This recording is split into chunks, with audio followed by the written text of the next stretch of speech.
10 nəfərin içində yaxşı bir əməl görürsən, səni kimsə qaldırsa, maşallah Vasif, qalx qardaş. Halal olsun sənə. Bu işi görmürsən, necə adam olur?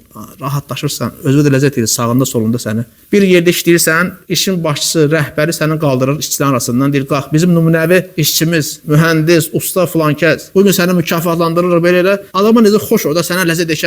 50 nəfərin içindən səni qaldırdılar, səni təbrik etdilər, sənə bir medal verirlər, fəxri fərman və s. və ilaxır. Adama xoşdur yoxsa yox. Sən indi təsəvvür edəginən ki, qiyamət günü bütün məxluqatın içindən səni səsləndirirlər. Filankəs oğlu filankəs. Necə olarsan, bir dənə təsəvvür elə, o qədər cəmaətin içindən, millətin içindən, məxluqatın arasından Allah səni qaldırıb səni səsləndirir. Allah bu o deməkdir ki, o artıq nicat yoludur, qardaşım. Allah mükafatlandırırsa o məxluqatın arasından bu nicat yoludur, bu qurtuluş, bu zəfərdir. Bunun üçün çalışmaq lazımdır. Onlardan biri də bax nədir, insanın qəzəbli olduğu halda o qəzəbini boğmaz. Özün cavablaması eləməyəcəm. Eləməksə, nəsə eləməksən, nəsə, nə bilim, cavab vermək istəyirsən, qəzəbi boğdun, desən ki, hə, mən bunu eləyirəm, qiyamət ki mükafatım var.